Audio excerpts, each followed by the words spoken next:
Olá, eu sou a Maria Clara e no episódio de hoje vamos falar sobre um tema que ainda gera muitas dúvidas na rotina clínica: anestesia inalatória em cães e gatos.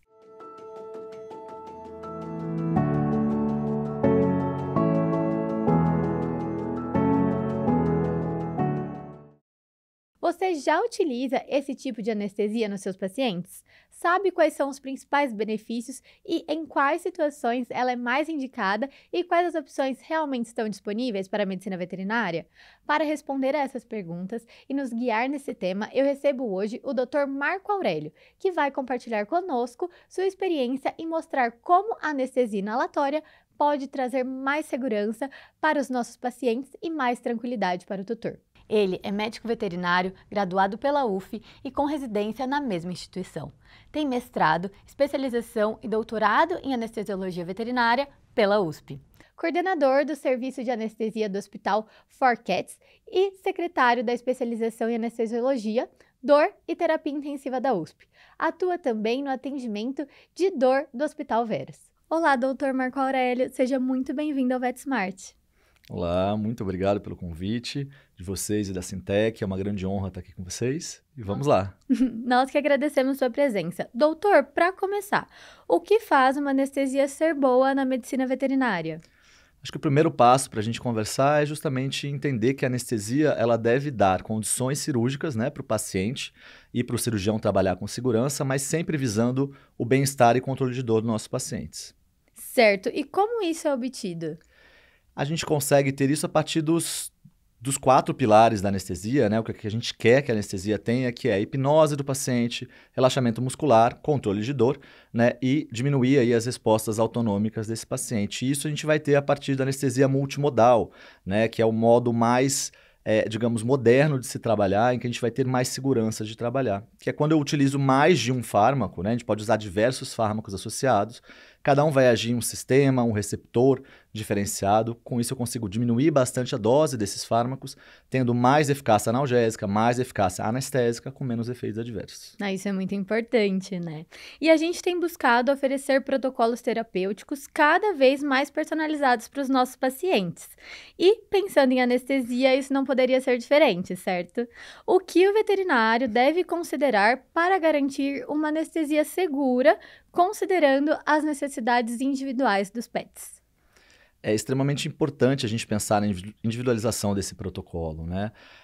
A própria anestesia multimodal, ela já dá uma boa segurança para a gente, justamente por isso que a gente conversou, né? De eu ser capaz de reduzir bastante essas doses, consequentemente, aí eu tenho menos efeitos adversos nesse meu paciente, né? Mas existem várias formas de trabalhar pensando em sua segurança. Mas é óbvio que por trás dessa anestesia multimodal, dessa técnica, a gente tem que ter um personagem extremamente importante, que é um anestesiologista, né? Um médico veterinário anestesista, que é uma pessoa apta, bastante estudada para fazer esses procedimentos, né? Então, ele é a peça fundamental para que a gente tenha uma segurança maior dos nossos protocolos. E tudo vai começar a partir do planejamento anestésico feito por esse profissional, em que eu vou ter aí no início a avaliação do paciente, né, com exames físicos, exames laboratoriais, cardiológicos e também os exames de imagem para entender quem é meu paciente, né, quais as comorbidades ele tem, quais as doenças, quais os riscos e qual procedimento ele vai ser submetido. Para a partir daí a gente entender, né, qual o risco todo desse paciente, o que de fato ele precisa para a gente ter uma segurança maior. Perfeito. E dentro do conceito de anestesia multimodal, quais são as técnicas anestésicas que são utilizadas na rotina, né, de cães e gatos? Nós temos três tipos de técnicas anestésicas, né? A inalatória por si própria, em que a gente usa apenas o gás inalatório, né? Com analgésicos ou técnicas anestésicas locais, tá? Temos a anestesia total intravenosa, que só anestésicos intravenosos, como o próprio nome diz, né? Junto com analgésicos, desculpa, e anestesia loco-regional. E temos a terceira técnica que a gente mais usa na nossa rotina, que a gente chama de PIVA, que é a anestesia parcial intravenosa ou parcial inalatória, né, em que eu vou somar o gás anestésico, o isoflurano, na grande maioria das vezes, com um propofol, uma dexmedetomidina, uma ketamina, junto a bloqueios loco-regionais, né? São as três técnicas mais conhecidas e mais utilizadas. Certo. E além dessa diferença, né, da via de administração, qual que é a principal divergência, assim, diferença entre essas técnicas? Existem algumas diferenças entre elas, né? A principal é a necessidade de material, a infraestrutura do centro cirúrgico para a gente poder trabalhar, né? Então, o anestesista, para fazer uma anestesia geral inalatória, ele precisa de um aparelho de anestesia inalatória, de preferência com um vaporizador calibrado, em que eu possa fazer a administração desse gás anestésico com mais segurança, com mais propriedade, sabendo exatamente o quanto eu estou administrando para esse paciente. Já pensando na anestesia total intravenosa, vai ter a necessidade de uso de diversas bombas de infusão, de preferência a bomba alvo controlada, que a gente chama de TCI, né, em que eu tenho aí a certeza do quanto de concentração plasmática eu estou administrando para aquele paciente, né, para poder fazer o somatório de propofol, com midazolam, dexmedetomidina, enfim, então um uso conjunto de fármacos, tá? Eu acho que essa é a principal, né, da infraestrutura. Em relação à técnica em si, eu acho que o mais importante a gente frisar é que a diferença de metabolização é muito importante, né, entre o isoflurano, o gás anestésico e os intravenosos. Também a excreção, a necessidade aí de utilização de proteínas carreadoras, dentre outras aí que a gente vai conversando, né, que são extremamente importantes. Nossa, bem interessante, né, esses detalhes. E quais as indicações de uma anestesia inalatória? São várias, né? Acho que é até mais fácil a gente falar quais são as contraindicações, porque são muito poucas, né? E por acaso, as contraindicações da anestesia inalatória são as indicações da anestesia total intravenosa, né? Então a gente sabe que, por exemplo, um paciente que foi submetido a um trauma crânioencefálico, né, tem ali um aumento de pressão intracraniana importante, né? A anestesia total intravenosa vai ser melhor para não piorar esse aumento de pressão intracraniana. Em pacientes, por exemplo, que vão ser submetidos à cesariana, né? Então no início da cesárea é melhor utilizar a anestesia total intravenosa até a retirada dos fetos, porque o isoflurano, né, o gás anestésico, ele pode gerar uma depressão cardiovascular nos filhotes. Tirou os filhotes, rapidamente iniciamos a anestesia total intravenosa, né? Então isso realmente esses são algumas indicações da anestesia total intravenosa. Para a anestesia inalatória, praticamente todos os outros procedimentos, todos os outros pacientes, ela é extremamente indicada, principalmente pensando em pacientes felinos, né, que tem uma metabolização bem diferenciada, né, tem aí uma dificuldade, um déficit de enzimas, né, que diminui a metabolização hepática de alguns fármacos, e pacientes com hepatopatias importantes, né, nefropatias importantes, e cirurgias de mais longo tempo, né, a anestesia inalatória ela realmente é muito melhor dentre as três, né? Perfeito. E continuando falando sobre anestesia inalatória, quais os principais ativos disponíveis no mercado hoje? São alguns, né? Dos mais conhecidos, a gente tem o alotano, né? O isoflurano, o sevoflurano, o desflurano, dentre outros aí que tem bastante na medicina propriamente dita, né? O mais antigo de todos é o alotano, né? Que a gente já deixou em desuso na veterinária há muitos anos, na medicina mais ainda, por seus efeitos adversos, né, que acontecem. O desflurano, que é o mais novo, é o mais recente aí, dentre todos esses que a gente conversou, ele não pegou muito na medicina justamente pelo seu preço, né, e para poder utilizá-lo tem que trocar todo o material, o vaporizador ele tem que ser diferente, então tem toda uma outra estrutura, então na medicina não pegou, na veterinária menos ainda, né? O que a gente tem de rotina na medicina, né, medicina humana, é o isoflurano e o sevoflurano, que são usados há muitos e muitos anos, né, continuam sendo bastante usados, e na veterinária a gente usa mais o isoflurano, por várias questões, né? A primeira delas é por questão de segurança, que a gente tem diversos estudos, a gente já tem muito mais prática para se trabalhar, uma questão de custo, né? E toda essa questão que eu falei da infraestrutura, porque para eu trocar para o sevoflurano, por exemplo, eu preciso trocar toda a infraestrutura dos hospitais. Então, realmente, o isoflurano para a gente tem sido o mais utilizado. Certo, é o que a gente mais vê na rotina mesmo, né? E um assunto que vem sendo pauta tanto na medicina quanto na medicina veterinária é a questão da contaminação ambiental e suas consequências no ser humano do uso de anestésicos inalatórios. O que você tem a dizer sobre isso? Esse é um assunto bastante polêmico, né? Mas extremamente necessário para ser conversado e discutido entre nós, né, da medicina veterinária, porque já é um assunto que vem sendo discutido bastante na própria medicina, né? Porque, de fato, né, a gente sabe de muitos e muitos anos atrás que existe realmente um risco aí da exposição de um modo inadequado, né, de isoflurano ou de sevoflurano em pacientes humanos. Risco, por exemplo, de neoplasia, dentre outras doenças. Mas esse risco já é comprovado, né, em literatura médica, que é um risco mais relacionado ao uso muito crônico e uma exposição de muitas concentrações de isoflurano. Se a gente parar para pensar, né, se isso fosse verdade, esse mito todo, essa discussão toda que tem sido feita na mídia, não existiria mais nenhum anestesiologista, né, humano idoso, né? E eu conheço vários acima de 90 anos ganhando prêmios, etc, etc, e todos usaram isoflurano a vida inteira, né? Então, de fato, isso existe, mas é um risco muito baixo. E a gente tem várias técnicas, inclusive eu trabalho com uma que eu adoro, né, que a gente consegue minimizar a exposição ao gás anestésico, né? Uma delas é a própria ventilação mecânica. Então, submeter os nossos pacientes durante uma anestesia a uma ventilação mecânica de um circuito fechado já faz com que eu use menos gás anestésico, porque eu estou usando menos oxigênio e ar comprimido, né? Menos gases frescos e está saindo menos para o ambiente. Um outro fator que eu consigo associar à ventilação mecânica é a exaustão no centro cirúrgico, né? Que o ar ele é retirado de dentro do centro cirúrgico junto com gás anestésico, né? E a terceira forma que eu gosto muito de trabalhar no meu dia a dia e que tem mudado muito a minha rotina é a utilização de um carvão, né, que ele faz aí a inalação, né, ele se junta, o gás anestésico isoflurano se junta ao carvão, né, e eu tenho recebido um monte de elogios, tanto dos cirurgiões quanto da equipe, porque realmente o cheiro sai, né, não sente mais o cheiro, que o isoflurano tem um cheiro bastante peculiar, né, então não sente mais esse cheiro nem dentro do centro cirúrgico, nem no hospital, então isso minimiza muito a quantidade de gás anestésico, né, inalado por nós, profissionais. Além disso, a gente também tem que parar para pensar numa questão muito importante da anestesia total intravenosa, que é a contaminação ambiental que acontece em mares, em rios, né? Também por dejetos dos anestésicos intravenosos, né? Então tem várias literaturas mostrando isso, já tiveram várias polêmicas em relação à alta produção de anestésicos, como o Propofol, por exemplo, né? Sem contar a quantidade de frascos, né? Que são gastos e jogados no ambiente muitas vezes, né? O uso aí inadequado do lixo hospitalar. Então, é algo que a gente realmente tem que questionar, mas sempre baseado na literatura em que a gente vê muitos poucos problemas, graças a Deus. Sim, perfeito. E como você disse, o isoflurano também é uma molécula utilizada na medicina, né? E quando olhamos para o mercado veterinário, já temos opções desenvolvidas especificamente para os nossos pacientes?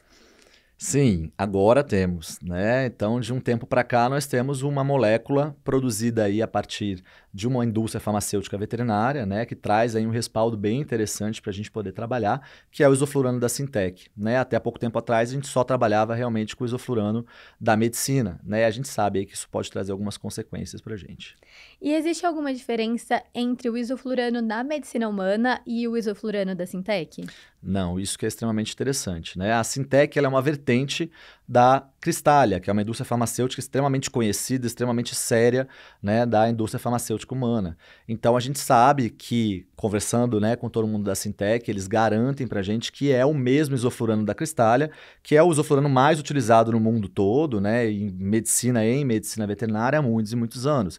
Então, além do fato de a gente ter segurança do uso por experiência, todos, né, praticamente muitos trabalhos que foram produzidos com anestesia geral inalatória foi feito com o anestésico inalatório, né, o isoflurano da Cristália. Então, a gente tem bastante segurança para trabalhar. Ah, e a segurança, assim, é essencial, né? Com certeza. Mas, então, qual a real vantagem e o que representa para a anestesiologia veterinária ter finalmente um anestésico inalatório registrado e desenvolvido para o mercado veterinário no Brasil? Isso é extremamente importante, né? Eu acho que em tudo que a gente vai trabalhar, não só na anestesia, mas pensando também em controle de dor, em outros tipos de tratamentos clínicos, né? A gente tem que ter uma visão como médico veterinário de trabalhar com fármacos veterinários, né? Isso não é só uma questão de defender a classe, também, né? Estamos aqui para isso, para se defender, mas não é só por isso, né? É também por uma questão de rastreabilidade, é por uma questão de segurança, né? Porque todos os fármacos que estão aprovados para a medicina veterinária são fármacos que passaram por estudos muito importantes de toxicologia, de eficácia, para serem aprovados pela Anvisa, né? A Anvisa é um órgão mundialmente conhecido por ser muito dificultoso para a aprovação de fármacos. Então, se o fármaco foi aprovado pela Anvisa, a gente sabe que realmente passou por critérios muito importantes, como principalmente segurança e efetividade, né? Então, isso traz um benefício muito grande para a gente trabalhar.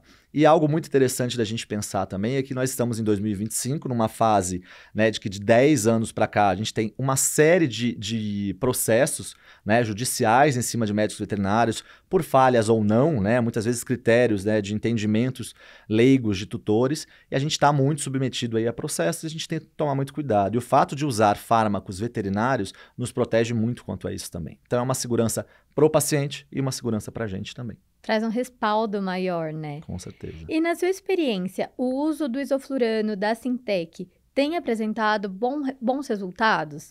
Você sentiu alguma diferença na relação com os de origem humana?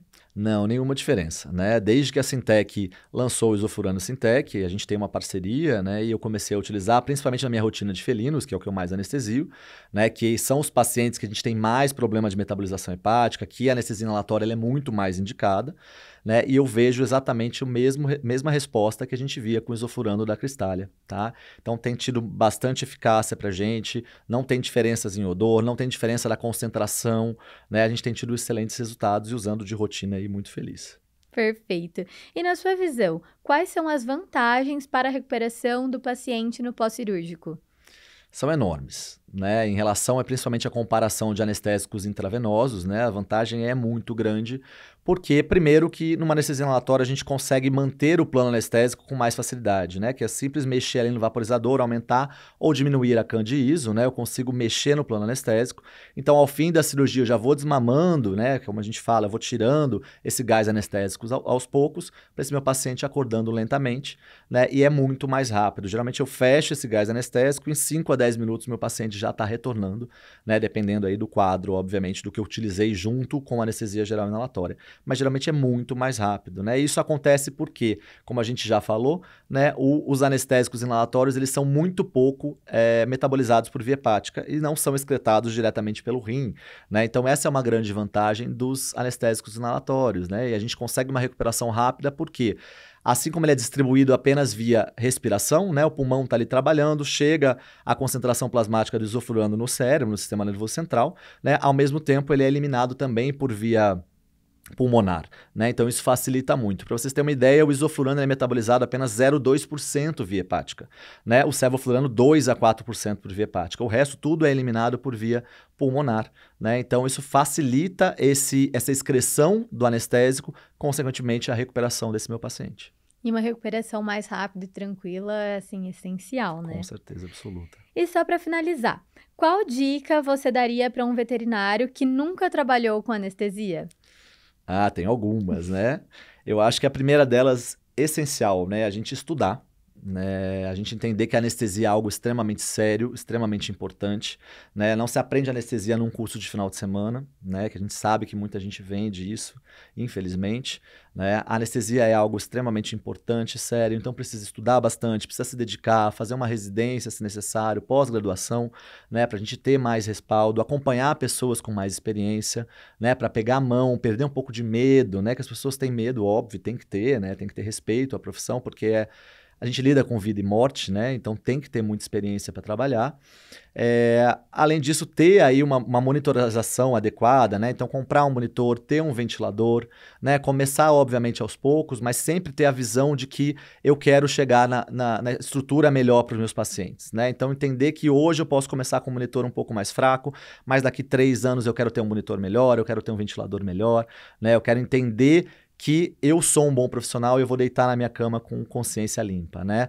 E acho que uma dica final é entender a diferença entre as técnicas anestésicas, entender que a anestesia inalatória ela realmente é indicada para praticamente todos os pacientes, que eu vou ter muito mais facilidade de trabalhar, que eu vou ter muito mais segurança a partir do momento que eu trabalho com a técnica de anestesia multimodal, né? Então, eu acho que essa é a dica que eu posso passar, né? E entender que realmente a anestesia é algo extremamente lindo, é algo extremamente importante na medicina veterinária, né? E merece bastante respeito. Com toda certeza. Muito obrigada pela participação, doutor. Eu que agradeço, uma honra muito grande.